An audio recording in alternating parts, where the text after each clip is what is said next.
Recruiting commitments for Miami, Michigan, Ohio State, and many more. Let's talk recruiting.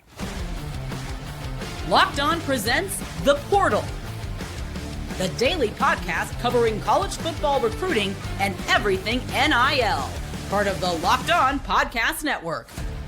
Your team every day.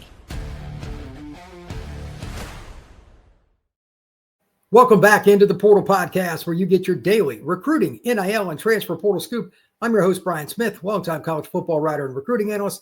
Thank you for making the Portal Podcast your first listen each and every day. Today's show is brought to you by our friends at Game Time. Download the Game Time app, create an account, and use code LOCKEDONCollege for $20 off. Recruiting commitments for many programs across the country, but let's start with Miami down in Coral Gables. They get two in the trenches on each side of the ball. Cannon Pickett, Tampa Bay Tech, 6'4", 320 pounds, could play tackle, could play guard. He adds to a very good offensive line class for Alex Mirabal and Mario Cristobal. They also have Jackson Cantwell. Therefore, the Canes are trending towards a possible top class in the country along the offensive line. Cristobal's always said he wants to be a lineman-driven school. That's going to help. So will adding Tyson Bacon from Hoover High School just outside of Birmingham, Alabama. The one-time Tennessee commitment is a 6'4", roughly 270-pound defensive lineman, likely to play on the interior of the defensive line for the Hurricanes. He was coveted by many SEC programs. Ohio State gets Kari Wilder out of Sarah High School just outside of Los Angeles. This is a young man much like Bacon because he has the frame to eventually grow into a pure interior defensive lineman. Really athletic, got the frame to weigh 300 pounds.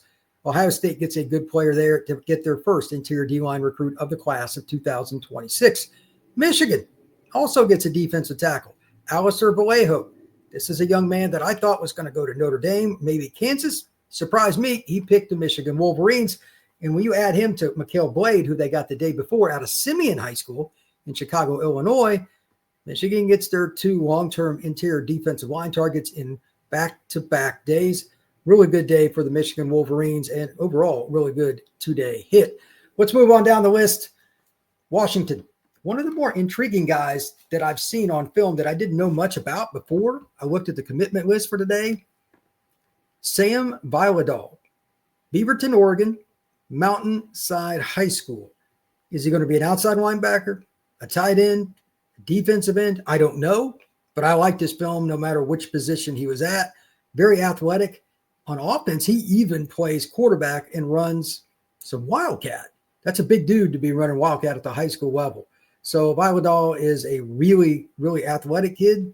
It's going to be a Washington Husky. Utah, well, Marcus Bell, running back out of Lake Oswego in Oregon, running back 5'11", 190. He will be a Ute. And they also, this is a unique pickup, Michael Johnson, quarterback out of Dutchtown, Georgia. That's going to be interesting because he's a 6 foot, 165-pound guy. Are they going to go more spread, just totally mobile quarterback? What direction are they going? Not the biggest guy. I'll have to check him out, but Michael Johnson going all the way across the country from the greater Atlanta area to Utah. West Virginia, just want to make a note here. They went on a heater from 6'8", 6'9". So we're talking about Sunday, Monday. They just went crazy. They got all these commitments, Saturday, Sunday, 6 commits in 2 days. That's tremendous. Rich Rod is flipping that roster quickly. Now, I'm not saying that West Virginia is going to dominate. I think Phil Steele has West Virginia dead last in the Big 12. I don't know if I believe that. But at the same time, the roster's changed so much, new system.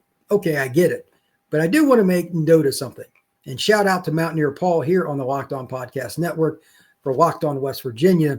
He brought up Sincere Bowers, a running back they're bringing in from Iowa Central Community College. We watched some film yesterday when I did a podcast with him and a crossover of the Portal Podcast with Locked On West Virginia. That kid's going to come in and play. So, again, they're flipping the roster not only with the kids they brought in December and through the transfer portal, they're getting kids now too. Look for them in year 2. I don't know how good West Virginia will be this year. It's first year. Really hard to say. But look for West Virginia to make some noise. Rich Rod's getting some talent in Morgantown. Nebraska, Rex Waterman, offensive lineman, 6'5", 295, out of Hamilton Chandler High School, just outside of Phoenix. That's a great program. They get the big boy, 6'5", 295-pound offensive lineman. Michigan State dips into Memphis, Whitehaven High School, defensive end, 6'5", 240 pounds, Corey House. They need a defensive lineman in this class. They need to get 3 or 4, I would say. So that's a big pickup for Michigan State. Illinois, Nelson Wheeler, running back, 5'9", 200 pounds, out of South High School in Miller, just outside of Omaha. A lot of kids in the state of Nebraska are leaving. That's really interesting. Indiana dips into the state of Ohio. Jaden Williams out of Washington High School, the famous program, Massillon, Washington, 6'2", 205. He will be a Hoosier. Indiana's recruiting much more consistent this year after the playoff run, starting 11-1 before losing to the Notre Dame Fighting Irish. I think Kurt Cignetti and his crew are doing a good job. They could still take another step up. Let's see if they can add a few more big-time players. They've got some more really important visits coming up, including trying to secure a few defensive linemen, one of which is from IMG. We'll talk about that more later in upcoming pods. Let's also talk about the ability for some of these schools to get it done when right now the commitments, they're rolling in, but it's not quite what I thought it would be. When we come back, I want to talk about a few of the schools that I'm curious to see what happens over the next week or two, because we're in literally the prime season now. This week and the next couple is when the most important visits happen. The week of the 13th and the 20th, the 2 big weekends coming up. This is the absolute most pivotal part of the year. Penn State, Texas, Notre Dame, Alabama, Georgia, you name a big name program. They've got visits coming in that are really important. Let's see what happens. And Florida, they've only got visits on the 13th. Want to kind of go over some of the baseline of what's happening. That is next here on the Portal Podcast. There's nothing like the NBA playoffs, the intensity, the buzzer beaters, the fans losing their minds. It's kind of like the atmosphere you'd want to be in anytime you have an opportunity to have a great time. And this year's NBA Finals looks like it would be one of those two. Pacers, tonight, they're going to be hosting the Oklahoma City Thunder. That would be a great opportunity. Check out Game Time because they've got tickets you could get for the NBA Finals, and they've got ticket prices that you would like as well. Some of their deals are up to 60% off, so prices on the app actually go down as tip-off draws near. Killer last-minute deals, panoramic seat views, and no surprise fees. Game Time is a total game changer. I can tell you, as somebody that grew up in Indiana, that arena is incredible. They have done a great job in downtown Indianapolis, so if you've got a chance to go there, it would be well advised. It's an experience you would not forget. And the best thing about Game Time and their app, this is just my opinion, but it's the ability to see your seat from the app right there on your phone. It's really, really easy. Take the guesswork out of buying tickets with Game Time. Download the app, create an account, and use code LOCKEDONCollege for $20 off your first purchase. Terms apply. Again, create an account and redeem code LOCKEDONCOLLEGE for $20 off. Download Game Time today. Last-minute tickets, lowest price guaranteed.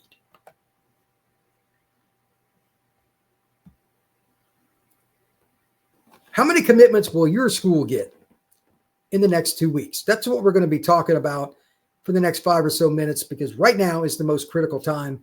And thank you once again for making the Portal Podcast your first listen each and every day.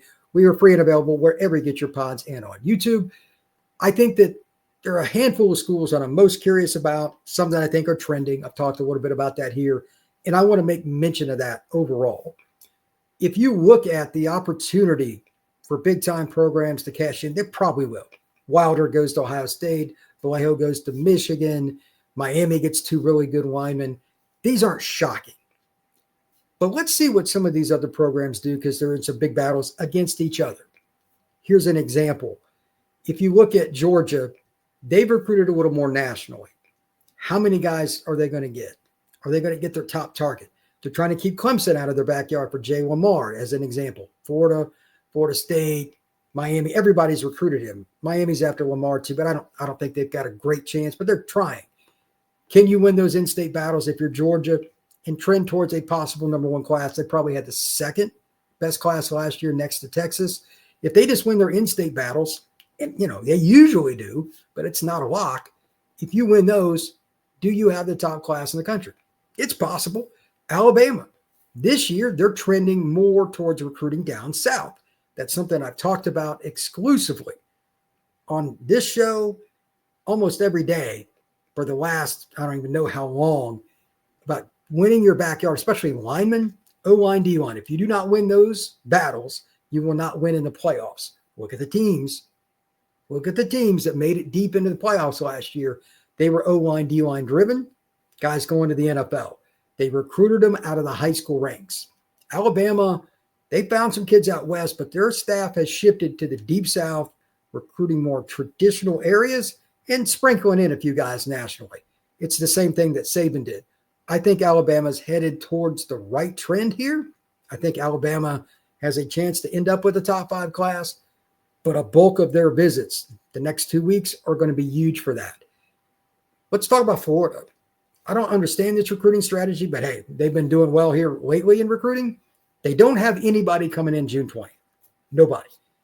Everybody left on their recruiting board will be between now and June 13th for the big weekend. Is it going to work out for Florida? They're trending. Despite having a up and down 2024 season, Billy Napier's squad is doing that. But if they don't hit here, how much credibility will this class get to help them if the season doesn't go as they hope? I've heard different people talk about projections, 6 wins for Florida, 9 wins for Florida. I have no idea. Projecting what Florida's going to do is difficult. They've got an incredibly hard schedule this next season again, and they've got a quarterback that needs to stay healthy. When DJ Lagway is good, they've got a chance to beat anybody, but we'll see what that happens. If they win these recruiting battles, though, and they're boarding a top 10 class, maybe even better, going into the season, it would give Billy Napier and his staff a little more leeway, in my opinion, on how the season goes in case they win 6 or 7 games. Again, really difficult schedule down in Gainesville. Now let's talk about Penn State, Notre Dame. Both those schools, especially the Irish, really, like Notre Dame's totally backloaded on their visits, June 13th and June 20th. Corey Adams, one of those 2 schools, probably going to get him. I think he's one of the top 5 corners in the country conservatively. If I had to rank him, probably number 2. Love his ability, love his upside. He's out of the Baltimore area. We'll see where he goes. Oregon and some other programs are after him. Joey O'Brien, they're both competing for him. He's going to be at Notre Dame this weekend. That's a huge visit. He's a kid out of LaSalle College High School, just outside of Philadelphia. Clemson, Notre Dame, Penn State, and several others. They're all battling each other. Clemson, another program, doing a great job this year. They've been very selective, but the players they're getting, they're high talent, and they're guys that are low maintenance. It's the perfect combination. Dabo keeps guys committed, and not that many players leave his program after they get to Death Valley. They probably do as good a job of that as any school in the country. Finally, just kind of looking at it overall, we haven't talked a ton about Texas till recently. They had the number 1 class last year. Do not forget about the Horns. I expect them to end up with a top 5 class. They're slowly building. This upcoming weekend is huge for Texas, not only for the kids they bring to campus, but some of the guys that they're recruiting, again, visiting Bama, visiting Florida, visiting Clemson, visiting Georgia, visiting Notre Dame, visiting Penn State, whatever. All these schools are intersecting. But Texas is still trying to close on a lot of in-state kids. At the end of the day, when it comes down to the nitty-gritty and a kid is deciding between 2 or 3 schools, if it's really close, the home state schools generally have an advantage. Look for Texas to start not just closing, but really dominating on in-state recruits that they're going after, because that's just traditionally what happens. Do not be surprised that in early December, if the Longhorns end up with the number 1 recruiting class. Thank you once again for making the Portal Podcast your first listen each and every day. Truly appreciate you stopping in to get all your latest recruiting, NIL, and transfer portal scoop. We will see you again soon here on the Portal Podcast.